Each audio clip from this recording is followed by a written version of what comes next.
diverse science fiction and fantasy reads that are coming out in March. I hope I got your attention. These are all books that are coming out in March that are by people from marginalized communities, and they are all traditional authors because they're easier to find. If you have any indie, sci-fi, or fantasy reads coming out in March, please let me know, especially if they are by marginalized people, and I'll make a new video. Anyways, these are what's coming up. So me and my hair, which has a mind of its own, I shall call her Claudette, are going to give you a rundown of these amazing books that are coming out in March. First up, we have The Unworthy by Agustina Bazterrica. It's coming out March 4th. This literary horror novel is by the same author who did Tender is the Flesh, which was all over Book Talk. I haven't had a chance to read it yet. It's on my 400 TBR list.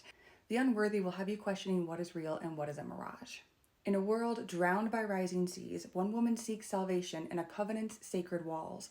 But beneath the rituals of the sacred sisterhood lies a darker truth, and her only chance at freedom may be the stranger who makes her question everything that she's forgotten. Next up is Oathbound by Tracy Deonn. Oathbound is the third in the cycle of the Legendborn Cycle, and we've been promised a TV show adaptation. It has yet to come to fruition, but we are all waiting and hoping. But Oathbound comes out on March 4th. The series is a modern twist on the King Arthur legend, brought to life with Southern Black Girl magic. They say you can't outrun fate, but Bree Matthews did something more dangerous. She made a deal with it. Now she's the Shadow King's protege, and the very power she needs to protect her loved ones might be what destroys them all. Next up, The River Has Roots by Amal El-Mohtar, also coming out on March 4th. Readers know and love Amal El-Mohtar for This Is How You Lose the Time War. Her latest work takes on the land of the fairy and the bonds between sisters. The Hawthorne sisters tend their enchanted willows with songs of gratitude. But when Esther's heart leads her to fairy, she'll learn that some magic demands a higher price than blood. So we're going from sci-fi to fantasy here, and it sounds really interesting. Next up is The Buffalo Hunter by Stephen Graham Jones. This is out March 18th. I was introduced to Stephen Graham Jones through My Heart is a Chainsaw, and this was like my introduction to horror in a lot of ways. And I listened to it on audiobook, and normally when I like watch scary movies, because like I am always scared by jump scares, it's like between my hands, but I listened to this on audiobook, and there's no way to really do that with an audiobook. I would like skip forward 30 seconds and like land into a fresh pile of gore.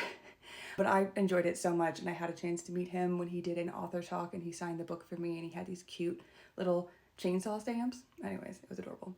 In 1912, a Lutheran priest wrote down Good Stab's confession, but some stories refuse to stay buried, especially when they're written in blood and sealed with 217 frozen Blackfeet corpses. Next up is Installment Immortality. This is part of the InCryptid series by Seanan McGuire, out March 11th. Seanan McGuire's InCryptid series is a very long set of books that follow a woman who's like a ghost, and her job is to take care of this family that's in this long-standing feud.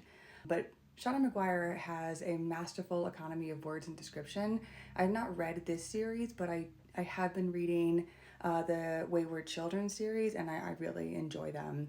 But this book is about Mary Dunlavey, who has spent 4 generations keeping the Price children safe. Now, Earth itself wants her to protect America's ghosts, but some hauntings are more dangerous than others, and even phantom nannies can get exorcised. Next is The Eternal by Emery Robin. This is book 2 and comes out March 11th. I had absolutely no idea what was going on with this when I read because it's the second in the series, and I read that description first, but it definitely made me look up the first book in the series, The Stars Undying, and it looks right up my space opera alley. I'll be picking up the first one after I finish the 3 audiobooks I'm currently listening to simultaneously.